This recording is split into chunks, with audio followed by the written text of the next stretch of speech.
Hello po mga paps, kumusta po kayong lahat? Lalo na po dyan sa mga kamag-anak ko po dyan sa Canada, dyan po sa Japan, sa Singapore, sa New Zealand, at lalo na po dyan sa Pilipinas. Palagi po kayong mag-iingat. Ngayon mga paps, meron po akong yahatid na Rolls Royce Phantom 2009 model. Medyo luma na po pero presyo naman ito ganun pa rin eh. Ayan po, tignan nyo sa loob, classic na classic.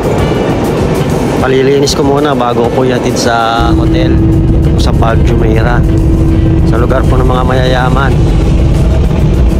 Kaya i-dry na lang po para matapos na. Tapos yung susunod po nito, yung manual na may mga magpupunas po sa loob at saka sa labas.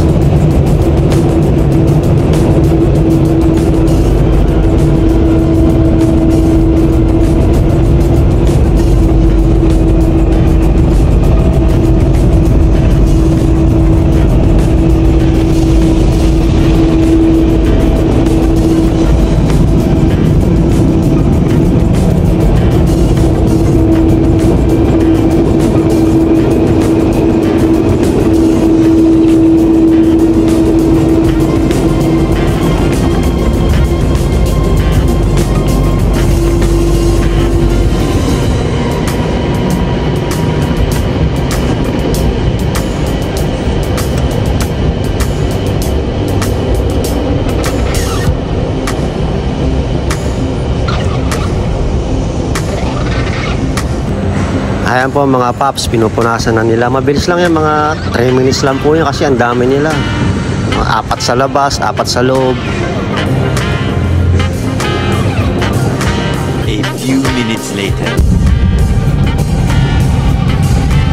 Kaya mga paps, samahan nyo ako. Papunta na po ako ngayon sa Palm Jumeirah, sa may Royal Atlantis Hotel. Ayan po ang sitwasyon ng traffic ngayon kahit Ramadan. Ayan. Mamaya pa po magta-traffic niyan mga 6. Ngayon po tulog po yung mga tao dito kasi mga gutom, wala pong kain. Ayan mga paps, nasa loob po ako ng tunnel. Bali tubig po yung nasa taas nito, dagat. Tatawid po ako papunta sa kabilang daanan.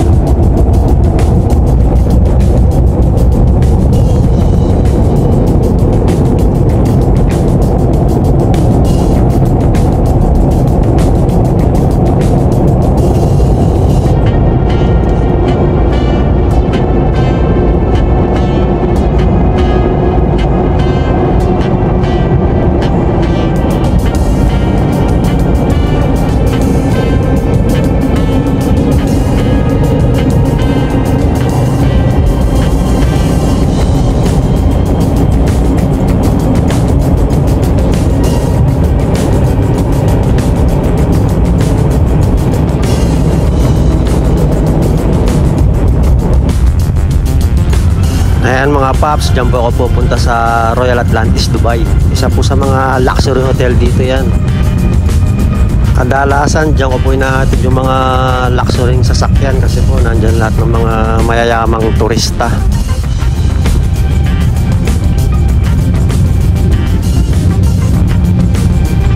Ayan mga paps, ayan po yung kabilang side nya, dagat. Dati po tubig ko lahat ito, tinayuan lang ng nilagyan po ng mga buhangin para tayuan ng mga hotels.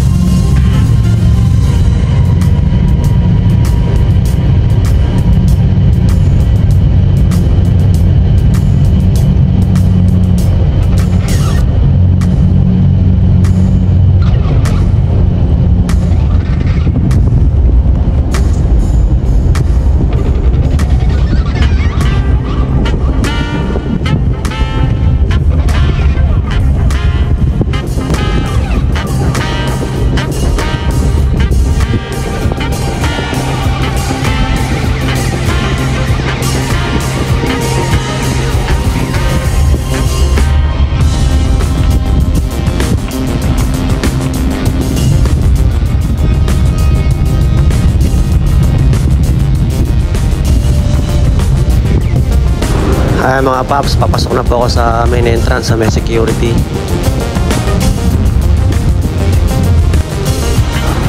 Ay mga paps, packet na po ako sa loob. Tingnan nyo po, napakaraming mga nakaparadang luxury cars sa taas.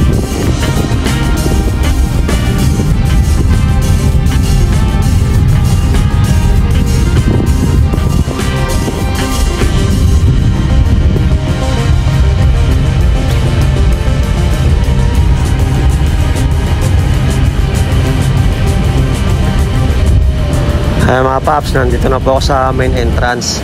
Kailangan ko mo palang videoan itong sasakyan bago ko po ibigay sa client namin.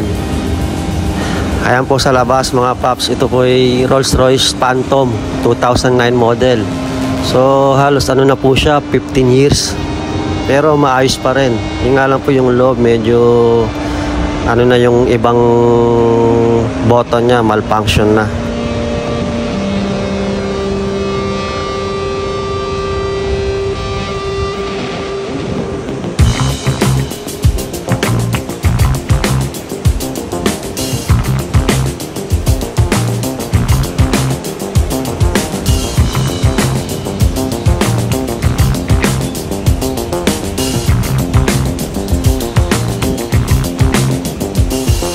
Mga paps, pakita ko sa inyo yung loob. Maganda po sa loob, maayos pa, malinis. Kaya lang po yung driver's seat po, hindi po ma-adjust yung yung upuan. Hindi na po gumagana.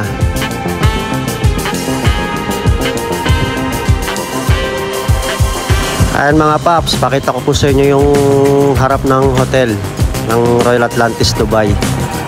Maganda po yung harap niya, maraming puno, lalo na po sa hapon dito, mahangin. Dami pong naglalakad dyan ng mga turista. Ayun mga paps, hanggang dito na lamang po yung video kong ito. Maraming salamat po sa patuloy niyong suporta. Huwag niyo po sana makalimutang mag-like and subscribe. At palagi po tayong mag-iingat.